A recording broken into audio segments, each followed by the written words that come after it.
absolutely loved Sasuke. I watched that whenever I could. I loved just talking about those obstacles. I loved trying to figure out why guys succeeded, why they failed, but it wasn't realistic. I mean, I'd seen a few American guys show up on there from time to time. They were Olympic decathletes, they were Olympic gymnasts, guys with a lot more athletic credential than me.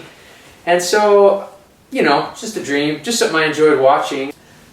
When I saw the advertisement that there would be an American competition tryout that could get you to Sasuke to compete, I was so excited. I called a friend of mine, climbing buddy. We decided, let's make a video. The deadline was very soon.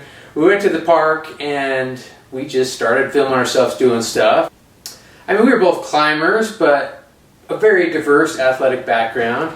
And so we knew that the guys that we'd seen who'd gotten themselves a trip to Japan were kind of parkour, gymnasts, those kind of athletes. So of course we tried to replicate, at least to show that we could do that kind of stuff as well. But when you're a climber, you go to film yourself doing something, you mostly end up climbing stuff. So that was most of what our video was, but it got us in. I guess we kind of assumed it would be like the previous year. I couldn't get it out of my mind. I was obsessed with it. This was even before I competed or anything, but I was just so excited to go there. The balance obstacle was in our heads. The night before, we were really worried about it. It was the only one that we really felt worried about. Everything else seemed pretty straightforward.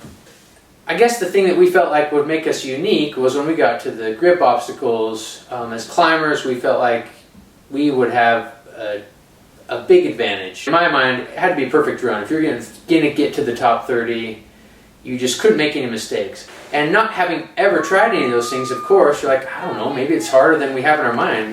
Guys that are good at things, they make it look easy. The guys we've seen on TV, they made it look easy. So when my time came, it was a blur. I visualized it so many times in my mind. And 4 more competitors have cleared the jump bank to make it through the course. Jason Williams, a newcomer, surprised everyone with a time of 58.23 seconds. I missed on my first attempt on the warp wall. I turned around, kind of cursed under my breath, tried again, got it. And I was excited, I was ecstatic that I'd finished. But in the back of my mind, I was like, I blew it.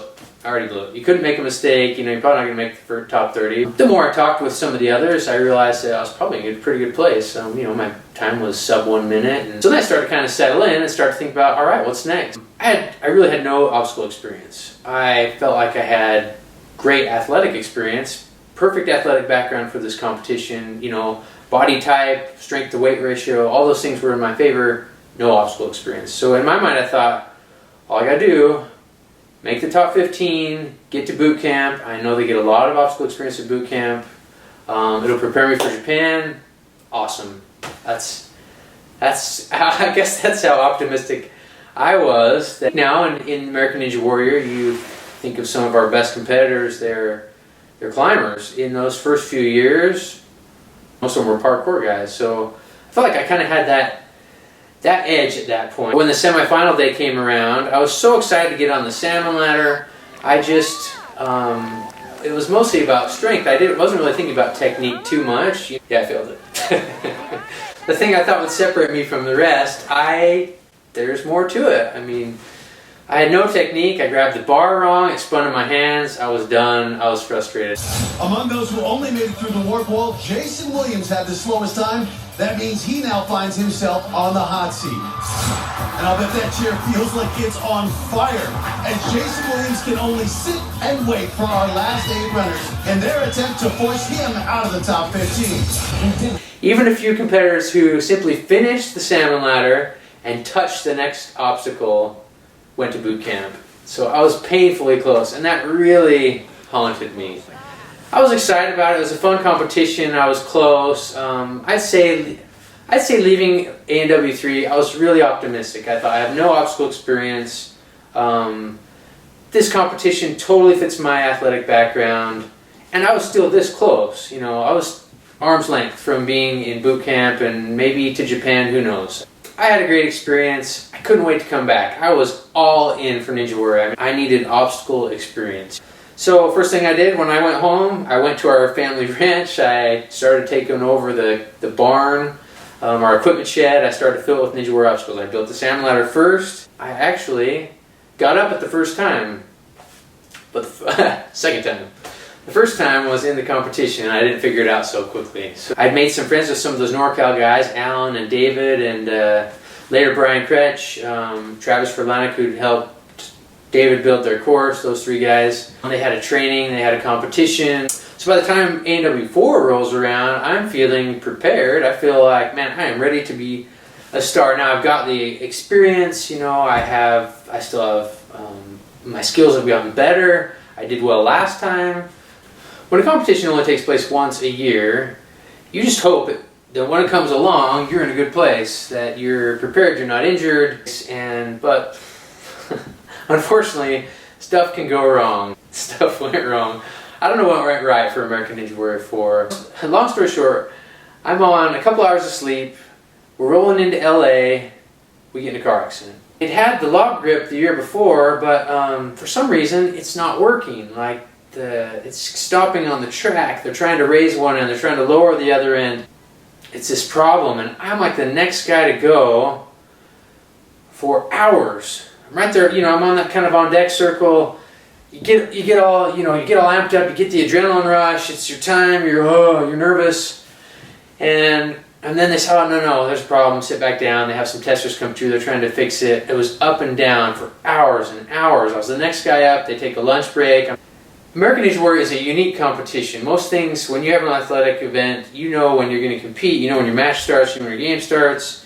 You can do your pre-game warm-up, you know what to eat, you know how to prepare. Ninja Warrior is very different from that. Remember, I was almost cramping just because of all the nerves and all the roller coaster of emotions I'd been through. I'd been up and down. I just wasn't mentally strong enough for that. In ANW4, I let all that stuff get to me. By the time I was ready to go, I was thinking in my mind, this is not fair.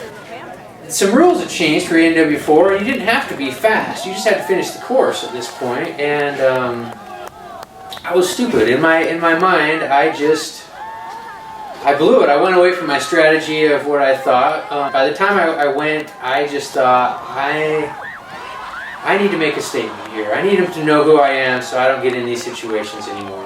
And so I made up my mind that I was just going to go fast. I made a mistake. I got wet. And the only person that I hurt was me. Like, I felt stupid. I felt like I was stronger than that. You know, I climb. You got to be calm in stressful situations to be a successful climber. But I wasn't. At ANW4, I had it. I lost my patience. I changed my plan. I made a mistake. I went home early. Got to wait another year. That sucked. So I come into American Ninja Warrior 5, I just feel like I've got all this untapped potential. I feel like a couple years have gone by and I still haven't gotten where I think I should be in this competition, and I'm just getting older. Coming into Denver, I was ready to take it. I was ready to be smart about it. I had a strategy. I was not going to try to go fast. I think if you watch my qualifying round of American Ninja Warrior 5, you'd see that I'm certainly not in any hurry. I'm taking my time. I just wanted to make sure I got through the course. I was determined to not make the mistakes I made in ANW4 and just take it one obstacle at a time, finish, see what happens from there. At this point, my goal is to get to Vegas. You know, before it was Japan, now there's competition in Vegas. I want to get to the big dance. So I've got a bigger perspective. I don't want to be the fastest guy. I don't feel like I'm going to do anything flashy. I just want to get to the finals in Vegas. I want to get to Mount Midoriyama.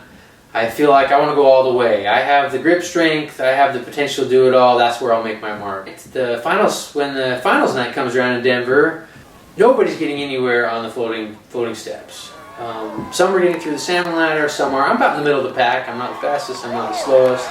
So I've seen a good amount of guys go.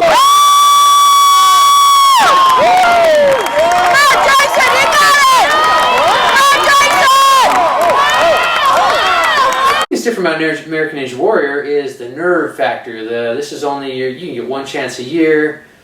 I don't think I took a breath from the salmon ladder to the end of the floating steps. And I just didn't get it done. I got to that last step. I could see I don't know, I got an adrenaline surge. I was too excited. I wasn't breathing. I was all over the place. I wasn't calm enough. So, painfully close again. It was becoming the story. My Ninja Warrior story was close. Almost. He was almost there. Fortunately for me, it was enough. I got an invitation to Vegas, and I was going to Mount Mutarama, so I was super excited. I felt like, who cares how I got here? I'm here. I get to compete in Vegas. This is where I'm going to do my damage. This is the end goal. Anyway, this is the postseason. This is where it matters.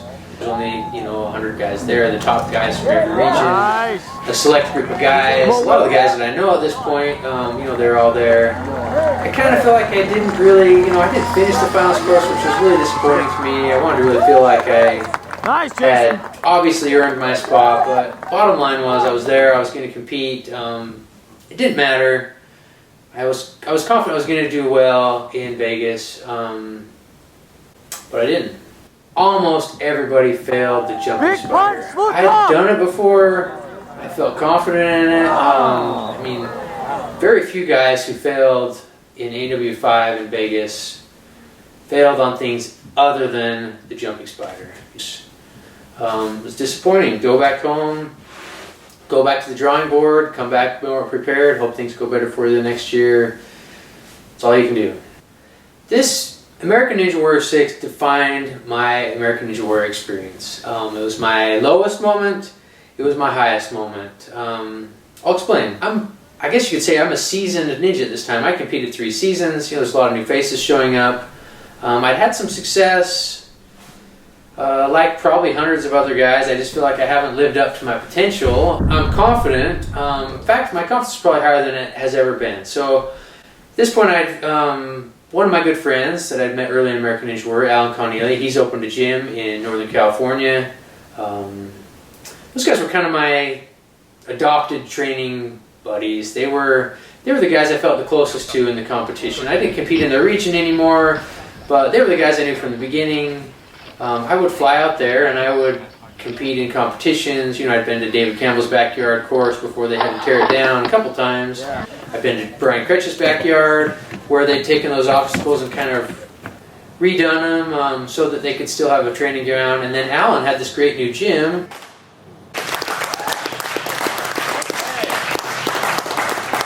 Jason is the only one who finished all 3 stages. Right.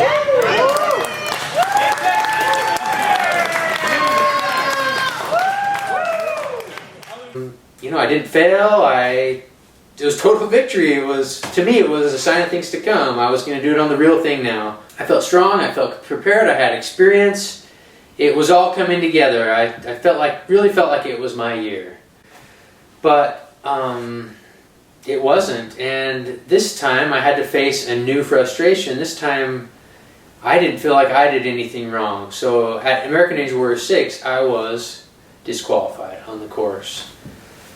It was beyond heartbreaking. It was devastating to me. It was the last thing on my mind. About a week or two before I went out to AW6, I was at Isaac Caldero's backyard. We were preparing for the competition, and I was jumping off an obstacle. We'd set some steps up in the grass, and I was just jumping off, and I sprained my ankle pretty badly, and I was really worried going into AW6. I was like, man, are you kidding me? I've done all these things to be ready. I feel so ready to finish this course. I always felt like I could be the first one to achieve total victory at American Ninja Warrior. I really felt like it was my year, and here I went and I sprained my ankle like a week or two before the competition, and I felt stupid. I just felt like I'm a physical therapist. How could this happen to me?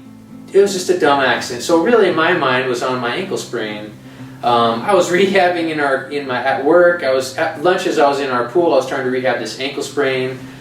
But when I got to Denver, I figured if I could get through the balance obstacle, I'd be okay. I was worried about running across the log. My ankle was heavily braced.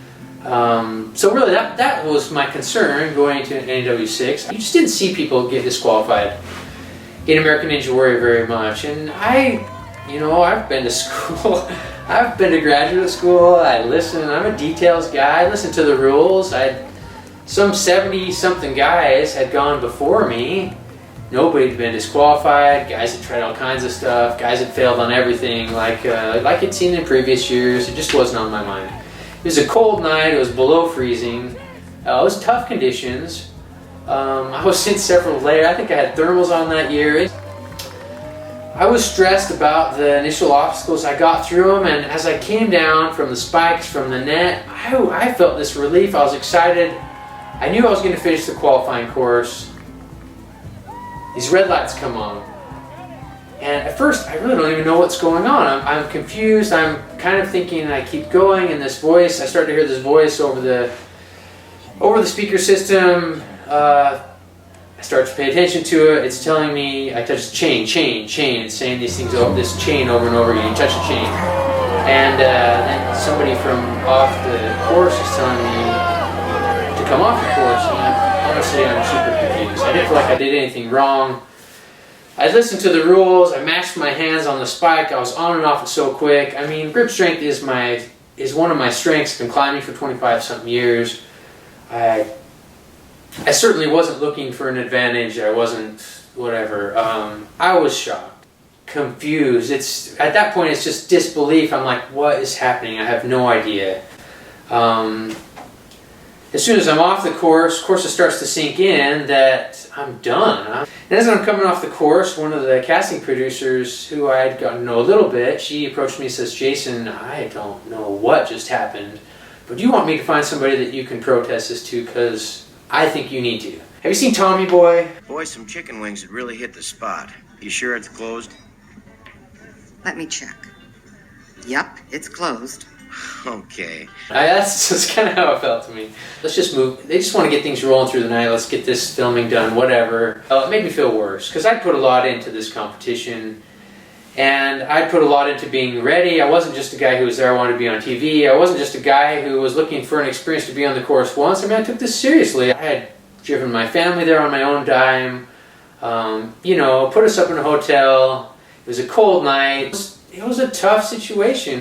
There's hundreds of guys. I've never done anything in the competition to really, I think, to make them feel like I'm an indispensable guy. I mean, they're not giving me the benefit of the doubt. I don't feel like at this point. We've got plenty of other guys.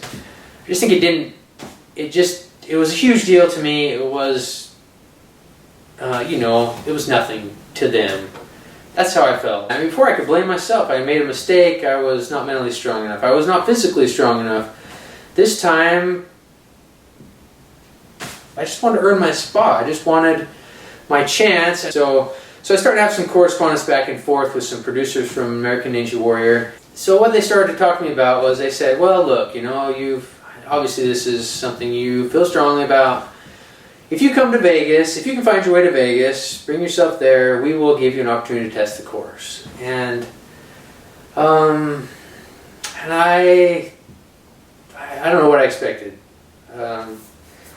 I don't know that there was a better solution than that. You couldn't undo what had been done at this point. So I'm debating.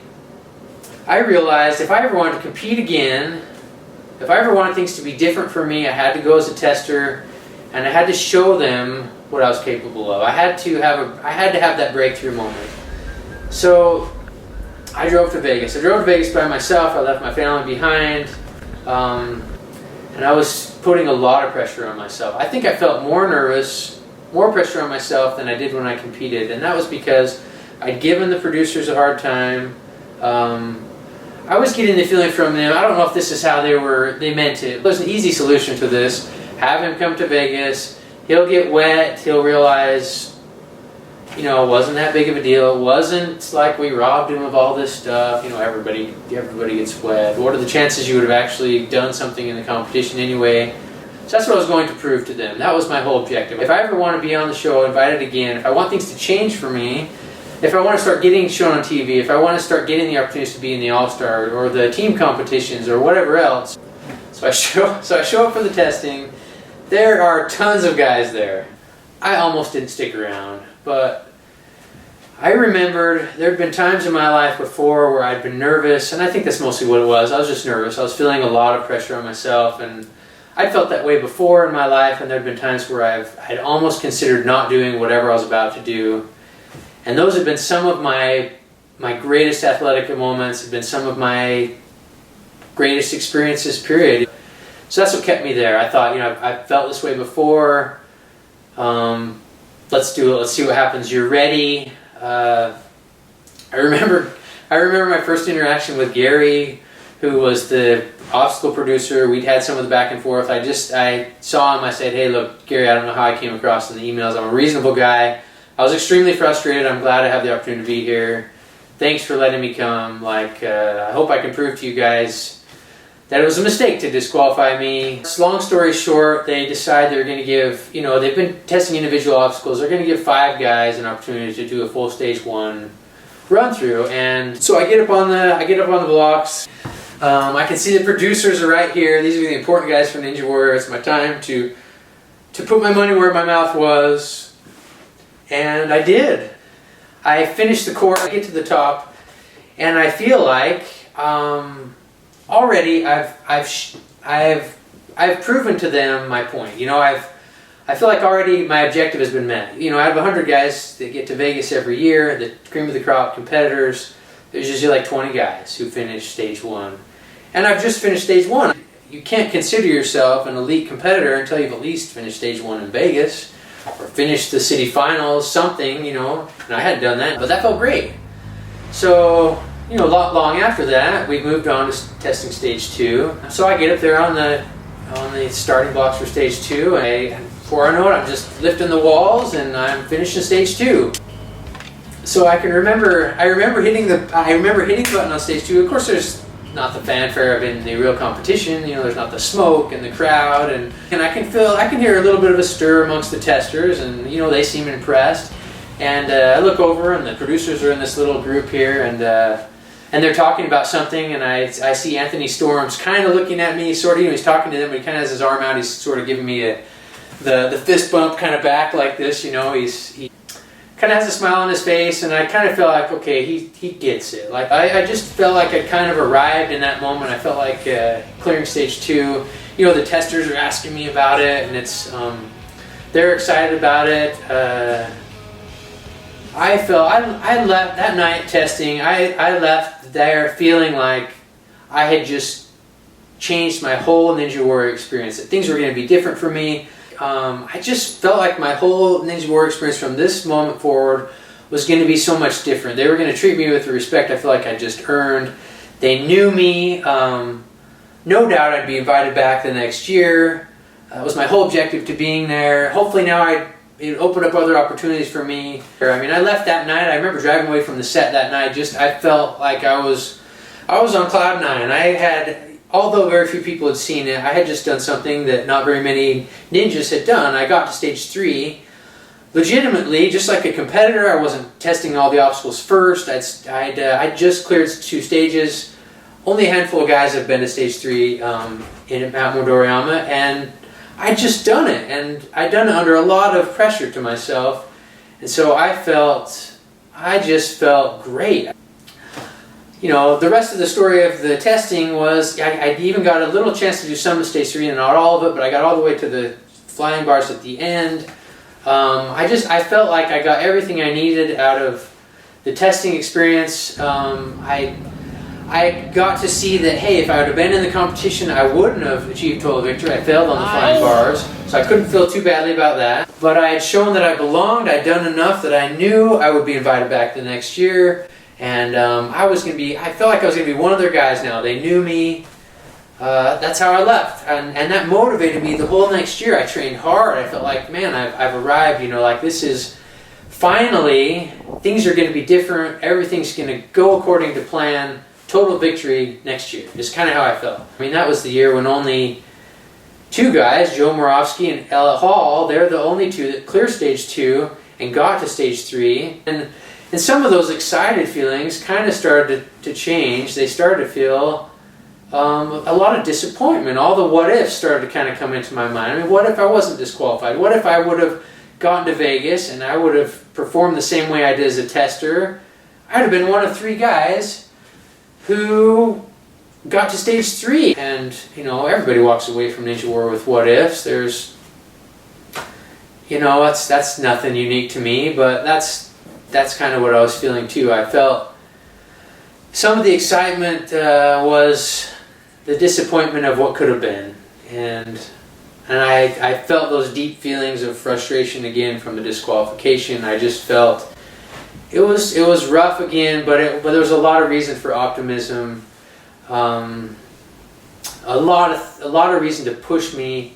You know, nobody achieved total victory that year. It was still out there to be the first guy, and so it motivated me through a whole season of a whole year of training. I just felt like that was always in the back of my mind. When I got home late from work and I was tired and I didn't have energy to train, it motivated me. I mean, I always find time to do it. I was working out at lunches during work, and so when A&W 7 rolled around, I was anxiously awaiting my call, and I just, you know, everything was positive. I knew everything was going to be different.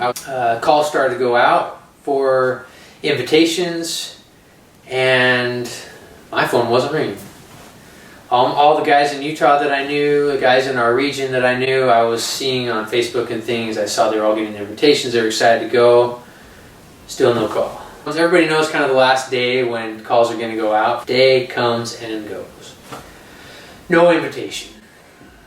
And I was like I was before. I just didn't understand. I thought, I don't understand this thing. Producers obviously don't think like me.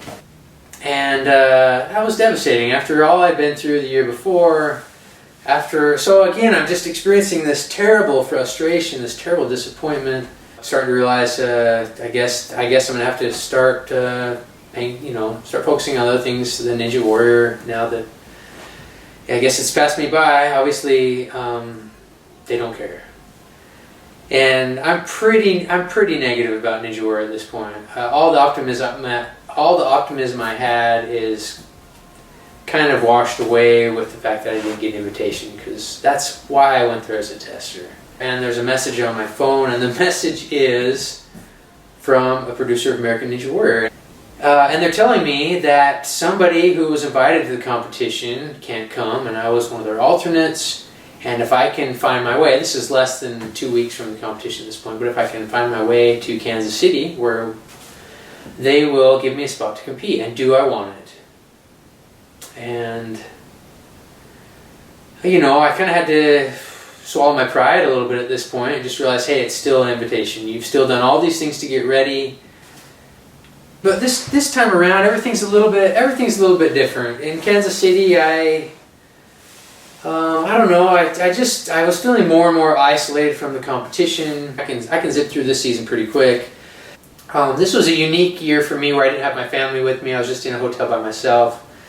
And I was just kind of thinking through the whole thing, my whole Ninja Warrior experience at this point. But I had a good showing. You know, I went to Vegas. I cleared stage 1. I got to the last obstacle in stage 2.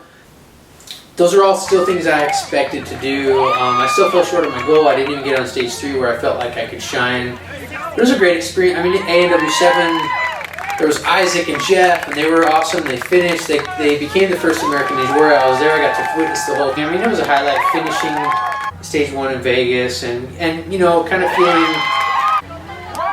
feeling like more of an important competitor. And I did feel that way. You know, getting the interviews after I finished stage 1, I felt like I belonged more, and I always kind of felt like I belonged behind the scenes. But when it came to the TV part, I was never shown, so there was just this separation. I was an experienced competitor, part of the competition, never part of the show.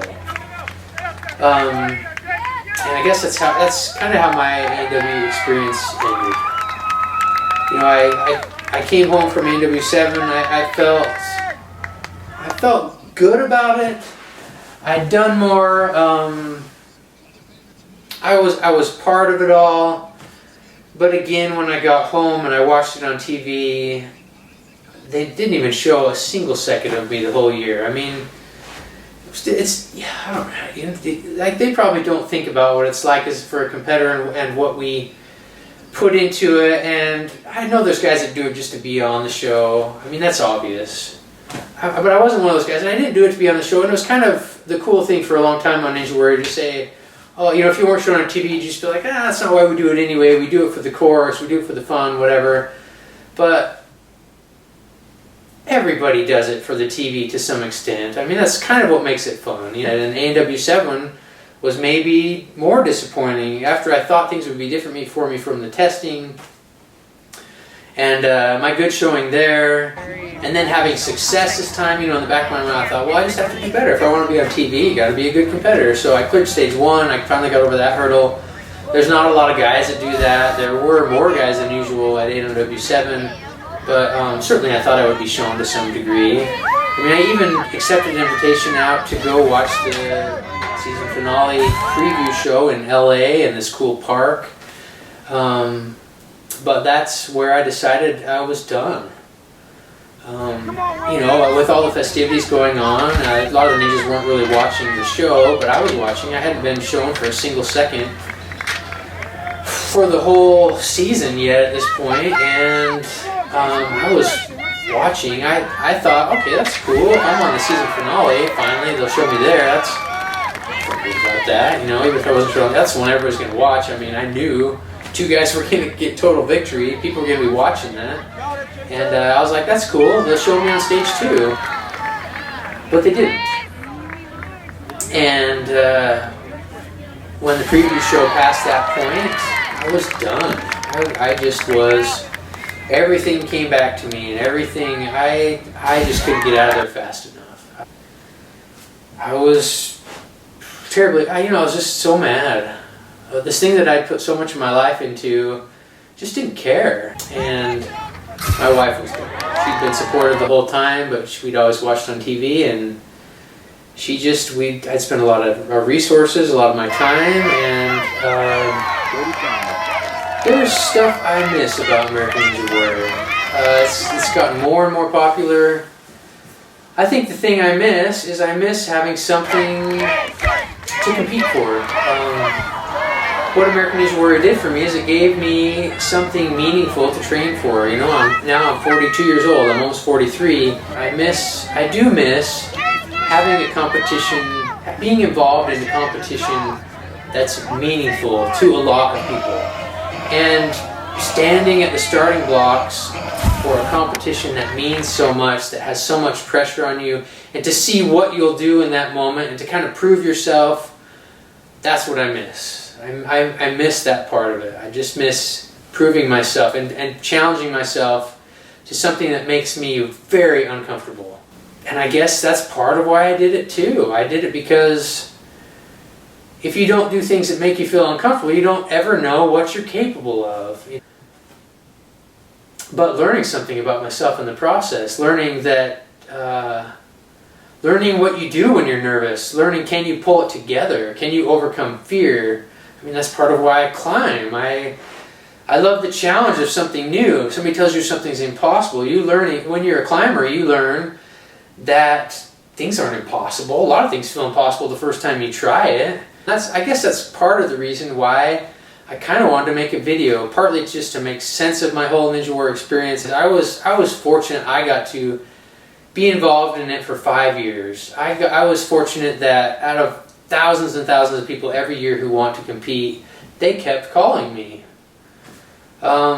Things were frustrating for me along the way. I had some very tough moments, and I mean, I don't know if I'd change it. Like I said, my worst moment was being disqualified. My best moment was the fact that I was disqualified, and I was put in a situation that was difficult for me, that I felt like I had to prove myself, and I was nervous, and I felt like I had to back up some of the things I'd said, and I did. Like in the moment when I needed to really rise to the occasion, I did. Very few people saw my big moment, and it didn't feel like a big moment to anybody else. I mean, I was a tester. As my kids get a little bit older, I hope that they can learn. I learned some stuff through being a competitor on American Ninja Warrior. I challenged myself. I put myself in situations that were stressful. I want my kids to see what I did at American Ninja Warrior and not see that, hey, Dad was a good athlete. Like, Dad was capable. Look how cool this was. I mean, Yeah, I do want them to say that. I changed my mind. I was in a competition where people fail. I mean, not just me, but across the board. You fail at American Ninja Warrior. You fail in life. That's part of life. If you just give up and you don't keep going forward, you don't succeed. Part of people who succeed are people who failed, learned something, and kept trying and trying again. And I hope that's what they learn. I hope they learn that, like American Ninja Warrior, things won't go your way in life. Like, even when you're prepared, something might go wrong. Things will happen to you outside of your control. Things that other people do, decisions other people make, will have a big impact on you. And you can't let it get to you. You can't let it beat you down. You move on. Like, that's what I've done. I miss American Ninja Warrior in some ways. I wish things were different. I wish I would have had one moment where I got to see, where I could have sat down with my family. We could have seen me on TV, heard maybe some of the cool things they were saying about me as I ran through the course. I was always interested in what they might be saying.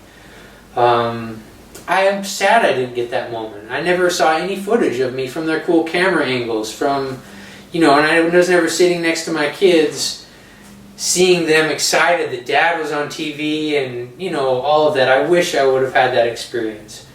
But I didn't. And in the end, I just kind of had to decide, I'm putting a lot of energy into this particular thing. I'm using a lot of our resources. I'm using a lot of my vacation time. It started to feel selfish to me at that point, where I just wasn't getting out of it what I hoped to, or what I needed to justify all the energy I was putting into it. Sometimes there's more important things in life to spend your time on.